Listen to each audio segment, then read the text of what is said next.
하나님 말씀 보겠습니다. 하나님의 말씀은 여호수아 20장 1절에서 9절 말씀입니다.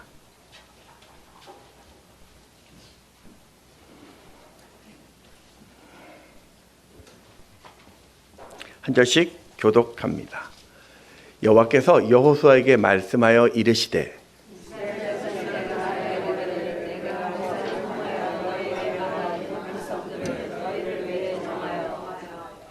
부지 중에 실수로 사람을 죽인 자를 그리로 도망하게 하라.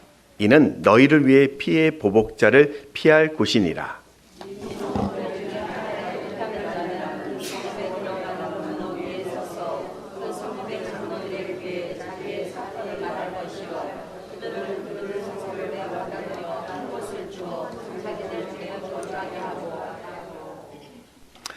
피보복자가 그의 뒤를 따라온다 할지라도 그들은 그 살인자를 그의 손에 내주지 말지니 이는 본래 미워함이 없이 부지 중에 그의 이웃을 죽였음이라. 그 살인자는 그 앞에 서서 재판을 받기까지 또는 그 당시 제사장이 하기까지 그 성에 거주하다가 그 후에 살인자는 그 성으로 자기를 감망하여 자기 집으로 돌아갈지니라 하라 하시니라. 이에 그들이 납달리의 산지 갈릴리 게데스와 에브람 산지의 세겜과 유다 산지의 기랏 아르바 곧 헤브론과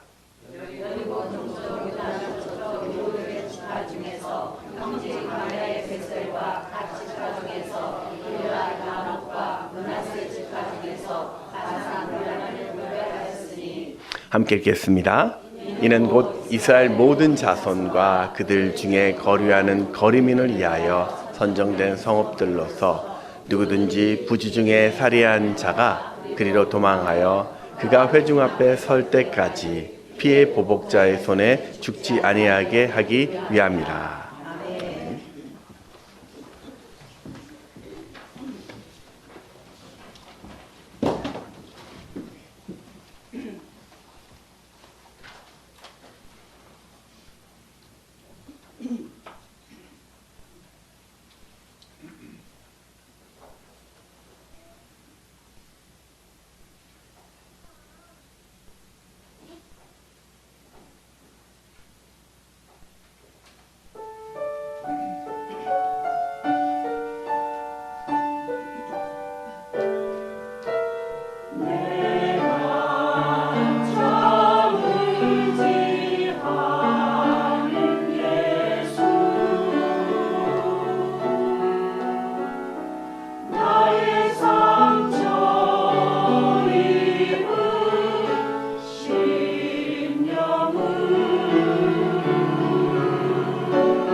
네, 오늘 오신 여러분 환영하고 또 축복합니다. 우리 옆에 계신 분과 이렇게 한번 인사해서 좋겠습니다. 오늘 더 멋지십니다.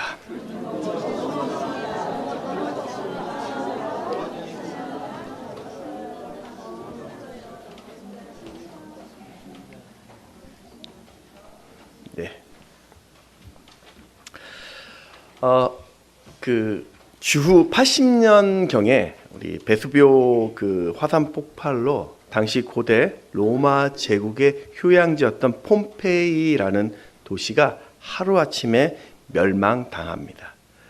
그렇게 잊혀졌다가 16세기 말 한 건축가에 의해서 발견되었고 1860년부터 지금까지 그 발굴을 계속 진행 중에 있습니다. 이 거대한 화산 폭발로 무려 5m나 되는 잿더미가 도시 전체를 한 번에 덮어서 그 도시 자체가 화석이 돼버린 겁니다. 저기 사진 나오는데 저기 이제 사람입니다. 사람이 화석이 된 모습 그대로입니다. 이런 어떤 지금 발굴이 되고 있는 사람들을 지금 발굴하고 있는데 그날의 위험이 좀 피해 보려고 도망치는 모습들이 곳곳에 생생했습니다. 지하실에서, 다락방에서, 바위 틈에서, 심지어는 물 항아리 속에서도 두려워 떨던 그 사람들의 모습을 발견했습니다. 하지만 그 누구도 피난처를 찾지 못한 채 죽어갔습니다. 살다 보면 우리도 인생에 참 어려운 난관을 봉착할 때가 있습니다. 그렇게 과학이, 기술이 발달하고 경제적으로 발전을 이루어 가면서 인생의 문제들을 하나하나 답을 제시하지만 정작 방황하는 인생들은 더 많이 늘어가고 있습니다. 며칠 전이죠. 평택에서 한 아파트에서 여성 3명이 투신하는 안타까운 사건이 있었습니다. 그 여성이 한 명은 20대, 2명은 10대 소녀였습니다. 스스로 극단적인 선택한 것으로 보이는데 그 사건의 기사를 접하면서 제가 이제 세상이 막 한 걸음 내딛었는데 무엇이 그렇게 그들을 절망적으로 몰았을까? 왜 그들에게는 피난처가 없었을까? 그런 답답함을 또 가지게 되었습니다. 근데 우리도 매일매일 우리가 힘겹게 사는데 그렇게 힘겹게 살고 있음에도 불구하고 때로 생각지도 못한 위기가 또 나를 가로막을 때면 앞이 캄캄해지고 그 좌절과 실망에 우리 인생의 삶의 의미를 잃어버릴 때가 종종 옵니다. 여러분 정말 우리 인간에게는 피난처가 없는 것일까? 이 질문과 의문에 대해서 성경은 이렇게 답을 주고 있습니다. 옆에 계신 분들과 이렇게 성경의 답을 좀 이야기해 주십시오. 확실한 피난처 있습니다.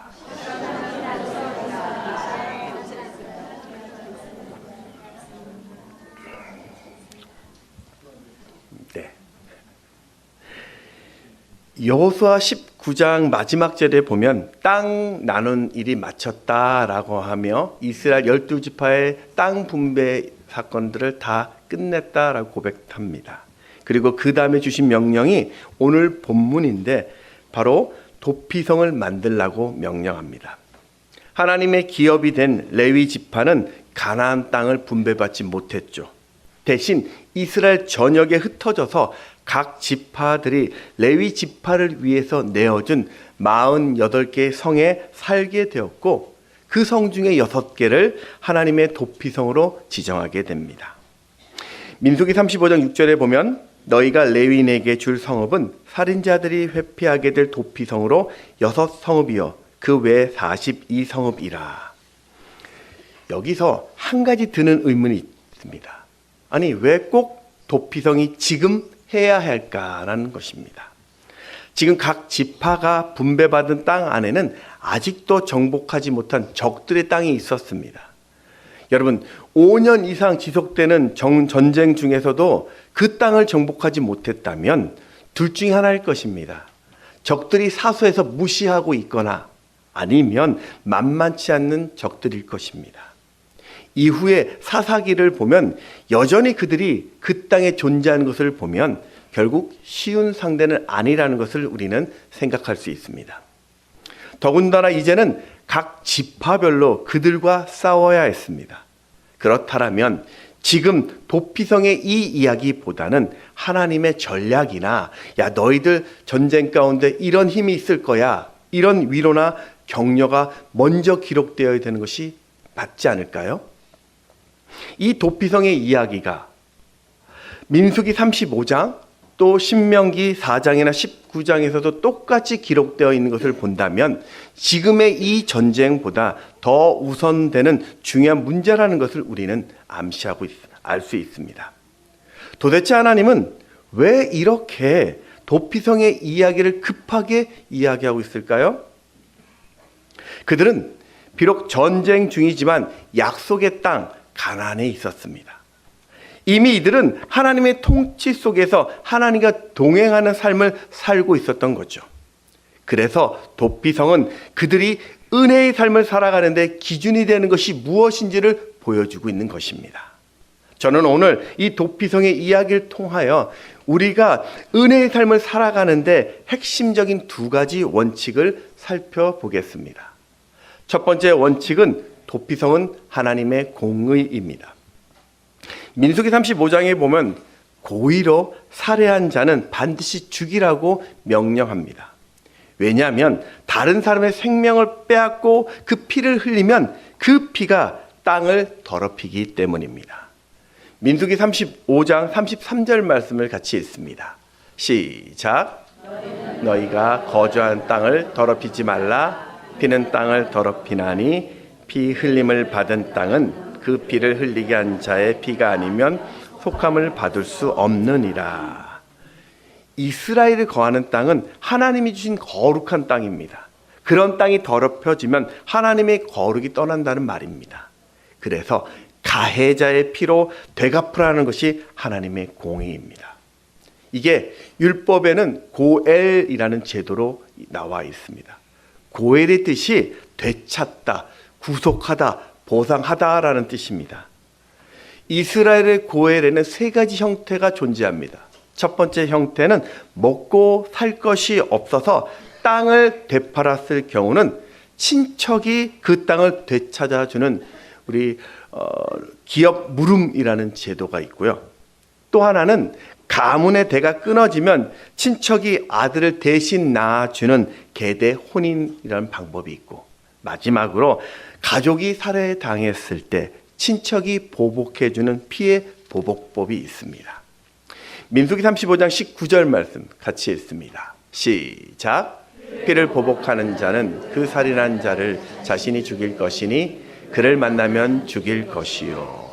그러니까 이 피해 보복은 생명은 생명으로, 우리가 잘 알고 있는 눈은 눈으로, 이는 이로, 때린 것을 때린 것으로 그대로 갚는 방법입니다. 그러니까 내가 해를 가한 만큼 보복을 허용하는 절대적인 하나님의 법입니다. 이 법이 만들어진 이유가 이 사람이 감정에 치우치다 보면 나도 모르게 죄값 이상으로 보복을 할 때가 있죠. 그런데 그 죄값 이상으로 보복을 하면 그것이 또 다른 복수로 이어지는 것을 방지하기 위함입니다. 여기에는 한 가지 원칙이 있습니다. 살해의 동기가 가해자의 고의나 원한 또는 미움의 동기가 있어야 합니다. 현대교회에 보면, 우리나라에 보면은 경찰들이 무슨 범죄자를 구속할 때 보면 그 요건들이 있습니다. 뭐 일정 주거가 없거나 증거를 인멸하거나 도망칠 우려가 있을 때만 구속한다라는 법적인 것이 있죠. 같은 겁니다. 근데 문제는 이 전쟁같이 또는 우연이나 과실로 죽이는 경우가 생긴다는 겁니다. 그런데 이 피해 보복법은 그런 동기를 구별하지 못합니다. 그래서 만들어진 제도가 오늘 이 도피성입니다. 신명기 19장에 보면 이 과실에 대한 살인의 예를 설명하고 있어요. 어떤 사람이 나무를 하다가, 어떤 동료하고 나무를 같이 갔는데 나무를 하다가 우연히 도끼날이 빠져서 옆에 있는 사람이 맞아 죽게 됩니다. 그러면 그 죽은 사람의 친척은 이 율법에 의해서 실수한 사람을 반드시 죽입니다. 그런데 후에 이게 고의가 아니라는 것이 밝혀지면 이번에는 복수한 사람이 과한 보복을 한 것이기 때문에 다시 복수가 허용되는 겁니다. 그래서 하나님은 또 다른 보복을 막으려고 실수로 살인한 자를 일단 도망시켜서 생명을 보호하게 한 것입니다. 여호수아 20장 3절 말씀 같이 읽습니다. 시작. 실수로 사람을 죽인 자를 그리로 도망하게 하라. 이는 너희를 위해 피해 보복자를 피할 곳이니라. 아울러 민수기 35장에는 과실도 고의에 의한 기준을 정해놨습니다. 철이나 돌이나 나무처럼 살해 도구를 사용한 경우, 또 도구를 사용하지 않아도 그 살해 동기가 미움이나 악이라면 죽여도 됩니다. 민수기 35장 31절에 보면 고의로 살인죄를 범한 살인자는 생명의 속전을 받지 말고 반드시 죽일 것이며, 그렇게 도피성에 들어갈 때는 그 성 장로들에게 자신의 사고를 털어놓아야 하고, 장로들이 듣고 타당하면 도피성의 한 곳을 내어주게 되죠. 오늘 20장 4절 말씀 읽습니다. 시작.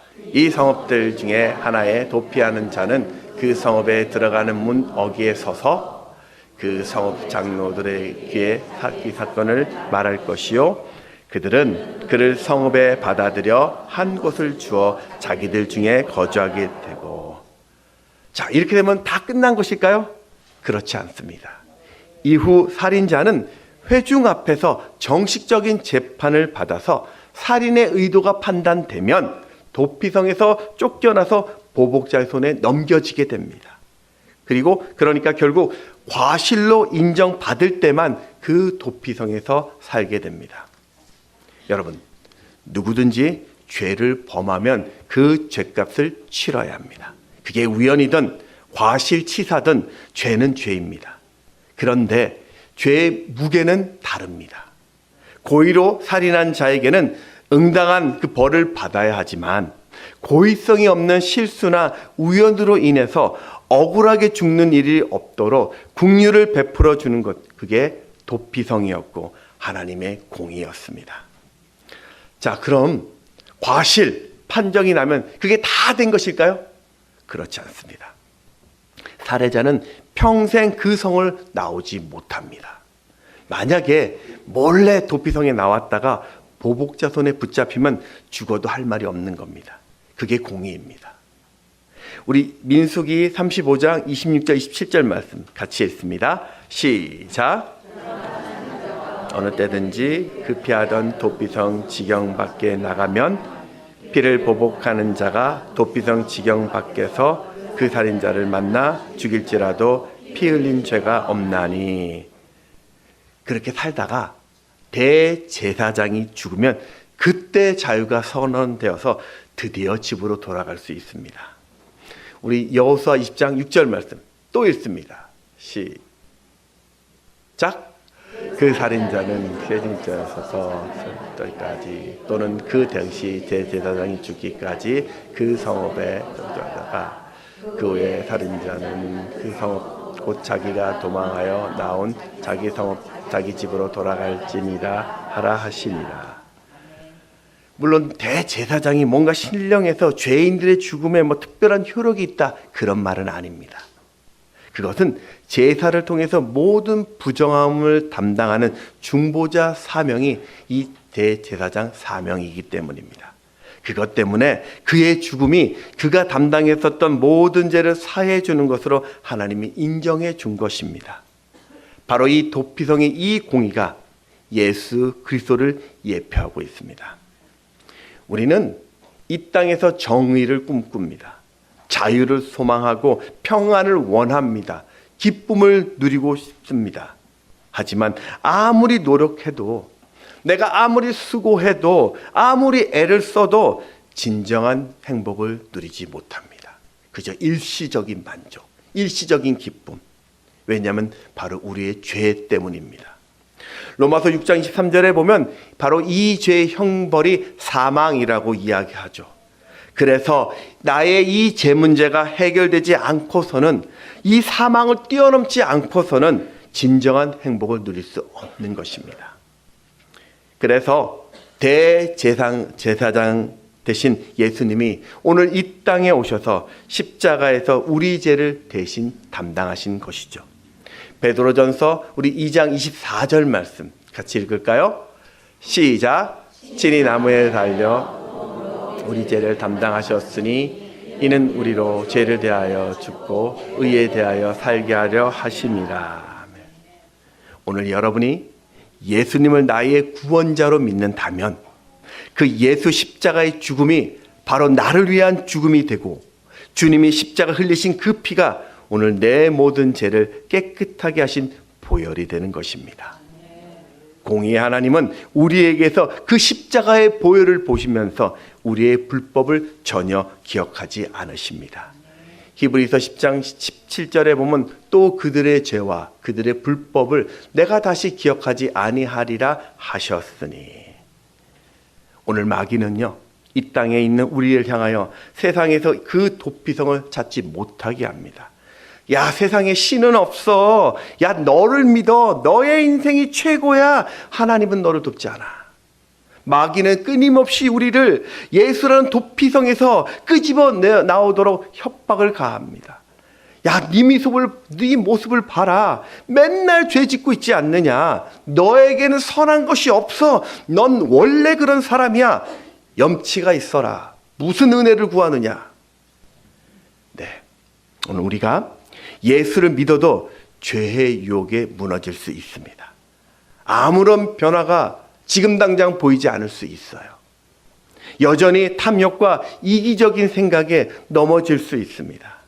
그러나 그럼에도 불구하고 잊지 말아야 할 것은 예수님이 나의 영원한 대제사장 되십니다. 그분은 우리의 그 연약함을 다 알고 있습니다. 죄로 실수할 것도 알고 계세요. 그럼에도 나를 포기하지 않으시고 긍휼을 베풀어 주시면서 구원의 길로 인도하십니다. 그러니 그 주님께 내 죄를 고백하시고 담대히 보혈 앞에 서십시오. 여러분 안에 있는 그 죄를 숨기지 마십시오. 그 죄를 합리화하지 마십시오. 그 죄를 정당화하지 마십시오. 대제사장 되시는 그 예수님이 여러분을 기꺼이 맞아주시고 오늘도 구원의 도피성으로 안내하실 것입니다. 제가 이전 교회에서 그 교육자실에 작은 어항이 있었어요. 그 구피라는 그 작은 열대어 그 물고기인데요. 키웠는데 이게 참 예쁘고 알록달록하고 좋더라고요.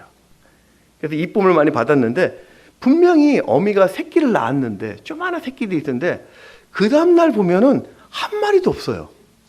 이거 찾아보니까 물고기들이 영역 다툼을 하면서 그 작은 새끼들을 다 잡아먹는데요. 그래서 어항에 보면 새끼 물고기만 들어갈 수 있도록 작은 틈 같은 걸 통을 또 만들어서 두곤 합니다. 저렇게 뒀더니 새끼가 안전하게 커가더라고요. 저 통을 리트릿 플레이스라고 이야기합니다. 리트릿 플레이스. 위험으로부터 벗어날 수 있는 특정한 피난처라는 뜻입니다. 여러분, 예수님만이 오늘 영원한 우리 인생의 도피성 되십니다. 예수님만이 하나님의 그 진노로부터 우리를 자유케 하실 것입니다. 그러니 무슨 일이 있어도 예수님이라는 이 도피성을 떠나지 마십시오. 자, 그런가 하면 두 번째 원칙은 도피성은 하나님의 사랑을 말합니다. 20장에 보면은 6개의 도피성이 나오죠. 우리 7절과 8절 말씀을 같이 읽어보겠습니다. 시작. 납달리 산지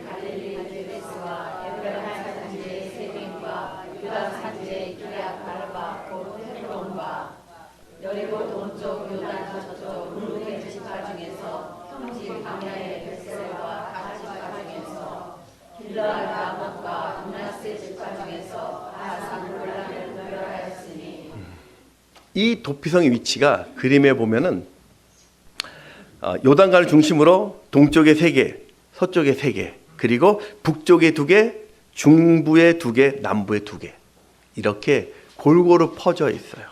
이 뜻은 이스라엘 어디서든지 다 32km 이내에 위치되어 있습니다. 그래서 부득이하게 도피성으로 갈 때는 하루길에 다 도착하도록 배정을 해놨습니다. 그리고 이 도피성을 향한 도로는 폭이 10m 이상 넓게 닦아 놓았고 길을 잃지 않도록 도피성이라는 안내판을 곳곳에 부착해 놨습니다. 신명기 19장 3절 말씀을 같이 읽습니다. 시작. 내 하나님 여호와께서 내게 기업으로 주시는 땅 전체를 세 구역으로 나누어 길을 닫고 모든 살인자를 그 성읍으로 도피하게 하라. 그리고 어떤 죄를 지었던지 도피성에 와서 그 도피성에 있는 장로에게 고백하면 재판을 받을 때까지 보호해 주었습니다. 오늘 4절 말씀 또 읽습니다. 시작. 이 성읍들 중에 하나에 도피하는 자는 그 성읍에 들어가는 문 어귀에 서서 그 성읍의 장로들의 귀에 자기 사건을 말할 것이요 그들을 그의 성읍 받아들여 한 곳에 주어 자기들 중에 거주하게 하고 또 이 도피성은 이스라엘 백성들뿐만 아니라 그들과 함께 사는 거류민들에게도 허용되었습니다.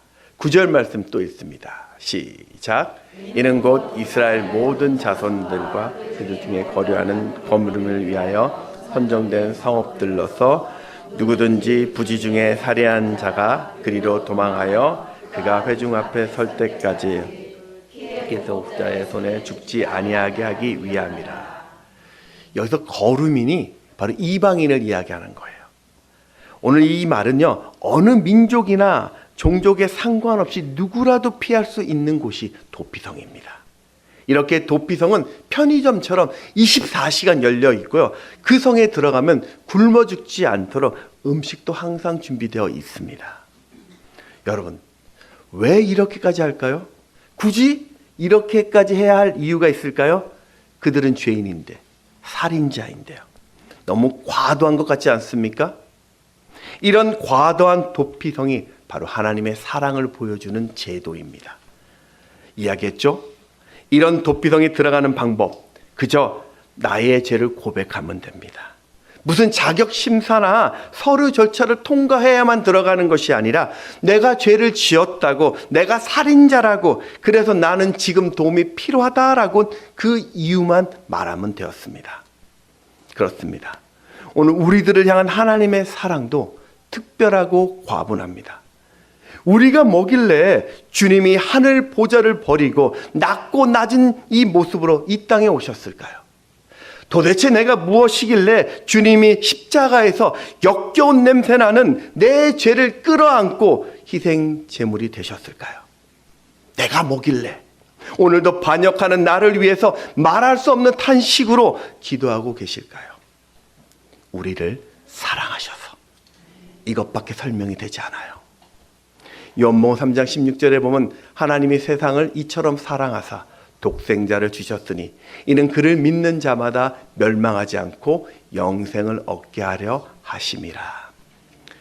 여기서 세상이 다시 한 번만 떼어주시겠습니까? 인간을 이야기해요. 모든 세상. 자, 다시 한번 읽을 텐데요. 세상에다가 여러분의 이름을 넣어서 한번 읽어보겠습니다. 세상 하면 저 같은 현주가 되겠죠. 자, 여러분의 이름, 제 이름 말고요. 여러분의 이름을 넣으시면 됩니다. 같이 읽습니다. 시작. 하나님이 현주를 이처럼 사랑하사 독생자를 주셨으니 이는 그를 믿는 자마다 멸망하지 않고 영생을 얻게 하려 하심이라. 다시 한 번만 더 고백해 보겠습니다. 믿음으로 선포하는 겁니다. 시작.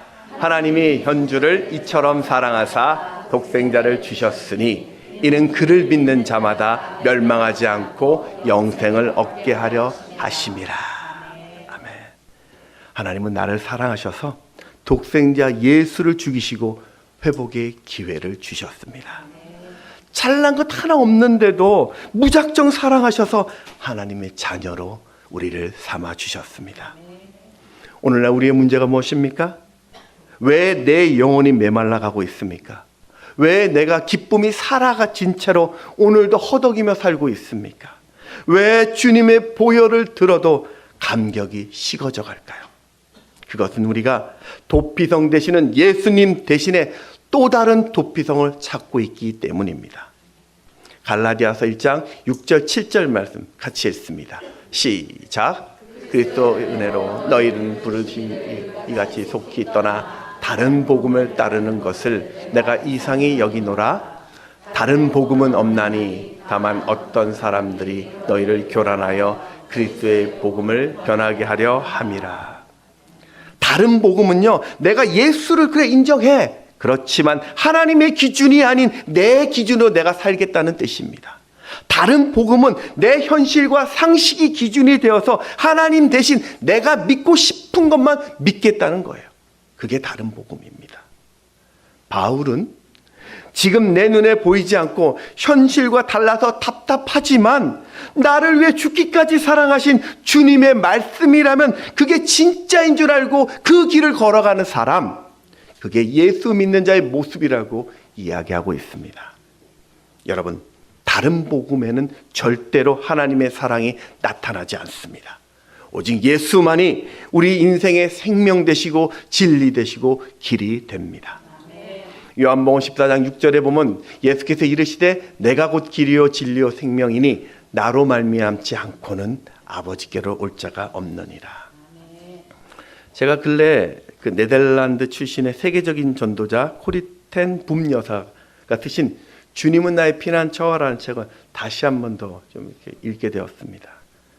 알다시피 이 책은 독일의 나치군에 의해서 죽을 고비를 넘기며 예수님을 피난처로 삼았던 이 코리 여사의 실화입니다. 자기가 경험 간증이에요. 독실한 기독교 신자였던 코리 여사 가족은 2차 세계대전 때 유대인들이 심한 핍박을 당하고 있다는 것을 알고서 자신의 집을 개조해서 비밀의 방을 만들어서 유대인들을 숨겨주었습니다. 누군가의 제보로 가족들이 들켰고 발각되어서 가족들이 붙잡혀갔고 언니와 이 코리는 독일 여성 집단 그 수용소에 갇히게 됩니다. 그곳에서 상상을 초월하는 고통을 겪습니다. 하루 11시간씩 고된 노동을 해야 했고 추위와 더위, 벌레와 오물들, 모욕과 구타를 당해야 했습니다. 그런데 그곳에서도 이 두 자매는 성경을 읽으면서 말씀을 전하고 그 말씀으로 주변 사람들을 위로합니다.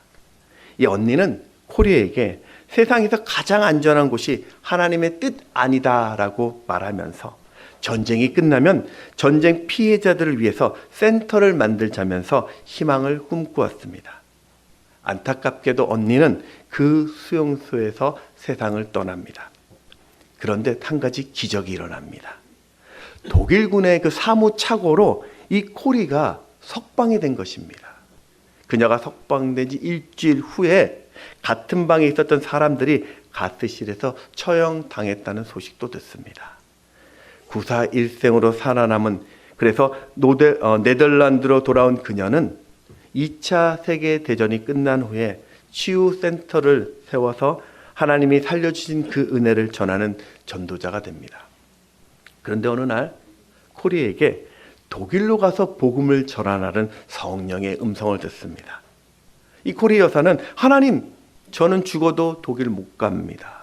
독일의 그 사람들이 우리 부모를 죽였고 우리 언니를 죽였습니다. 하나님, 내가 수용소에서 말할 수 없는 고통당한 거 아시잖아요. 그랬더니 성령이 주셨던 음성이, 얘야, 나도 나를 저주한 그 사람들을 위해서 십자가를 졌다. 네가 내 딸이라면 독일로 가서 복음을 전해라. 그래서 원치 않지만 코리 여사는 독일로 갔습니다. 그곳에서 회개와 용서의 설교로 은혜를 전하는데 어느 날 하루 그 모든 것을 마치고 강단을 내려오는데 허름한 외투 입은 한 남자를 보게 됩니다. 그 순간 피가 거꾸로 흘렀습니다. 그가 바로 수용소에서 그렇게 무시무시한 고통을 가했던 잔혹한 간수였습니다. 한겨울에 그 추운 새벽에 모든 옷을 홀딱 벗겨가지고 운동장에 서 있게 했던 그 장본인, 먹을 것을 주지 않아 사람들을 굶어 죽게 했던 그 장본인, 채찍을 가하면서 성폭행을 했었던 그 악마 같은 존재였습니다. 간수가 그 코리 여사에게 손을 내미는데 도저히 악수를 할 수 없어서 자신의 손을 그냥 밑으로 떨어뜨렸다고 합니다.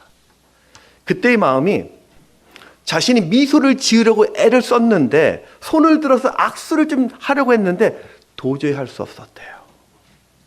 정말 자신에게는 따스한 그 사랑이 털끝만치도 남아있지 않았다고 고백합니다.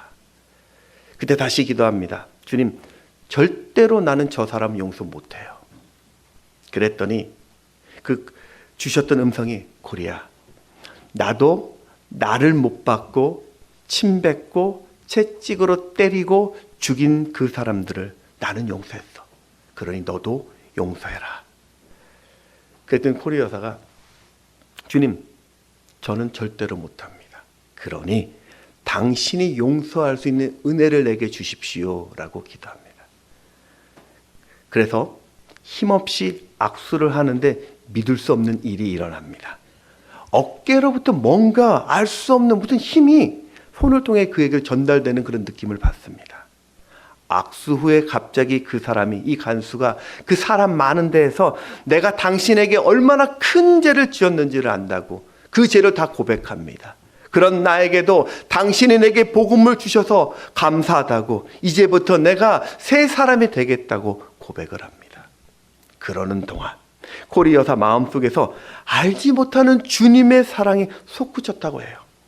그동안 가졌던 그 모든 미움, 원한, 불편한 그 마음들이 눈녹듯 사라졌습니다.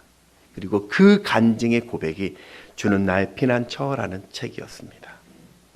후일 이 코리 여사는 독일 수용소가 자신 인생의 감옥이었지만 또한 그곳이 자신을 살려준 주님의 피난처였다라고 고백합니다. 시편 46편 1절 말씀을 같이 읽습니다. 시작. 하나님은 우리의 피난처시요 힘이시니 환난 중에 만날 큰 도움이시라. 여러분, 주님이 우리 인생의 도피성 되십니다. 주님만이 내 인생의 피난처 되십니다. 그러니 내 약함 때문에 두려워하지 마십시오. 내가 어려움 당한다고 떨지 마십시오.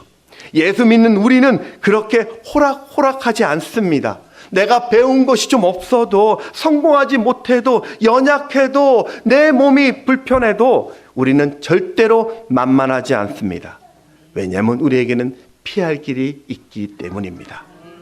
하나님의 눈에는 여러분이 너무나도 사랑스러운 존재입니다. 사랑하는 그 하나님이 오늘도 여러분을 눈동자같이 지키십니다. 오늘 우리 인생 가운데 오셔서 모든 것을 넉넉히 이기게 하십니다. 그러니 오늘 그 예수를 만나시기를 바랍니다. 마태복음 11장 18절에 보면 수고하고 무거운 짐진 자들아 다 내게로 오라. 내가 너희를 쉬게 하리라. 한 가지 더 나누겠습니다. 주님의 피난처 삼은 여러분은 이제 나로만 그 피난처에 거하는 것이 아니라 내 안에 계신 주님으로 다른 모든 사람들에게 피난처가 되어 주십시오. 예수님이 그러하셨듯이 죄와 사망에 쫓기는 이웃들에게 영혼의 피난처를 안내해 주십시오. 도피성 되신 예수를 소개하면서 그들이 우리와 같이 예수 안에 거하도록 복음을 전해 주십시오.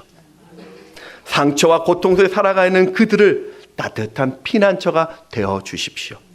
어떤 경우라도 형제를 무시하거나 함부로 대하지 마십시오. 연약하고 좀 모자라고 힘들어 보이는 그 형제들에게 여러분 더 사랑으로 한 걸음 더 배려해 주시고 한 번만 더 살펴봐 주십시오. 마태복음 18장 10절 말씀을 같이 읽습니다. 시작. 삼가 이 작은 자 중에 하나도 업신여기지 말라. 너에게 말하노니 그들의 천사들이 하늘에서 하늘에 계신 내 아버지의 얼굴을 항상 배웁니다. 아멘. 말씀을 정리하겠습니다. 예수님은 죄와 죽음의 공포에서 우리를 해방시켜 주신 도피성이십니다. 그러니 내 예수님 앞에서 여러분 우리의 모든 짐을 내려놓으시고 자유하십시오. 또한 예수님은 우리를 끝까지 사랑하사 고와 같이 버려두지 않고 내 인생 가운데 오셔서도 우리를 넉넉히 이기게 하십니다. 그렇게 피난처 되시는 그 예수 사랑 안에서 소망과 부활을 누리시고 왕같은 제사장으로 오늘 우리 가족 중에 또 내 이웃에게, 내 직장 동료에게 영원한 생명을 초대하는 복된 여러분 되시기를 주의 이름으로 축원합니다. 찬양하겠습니다.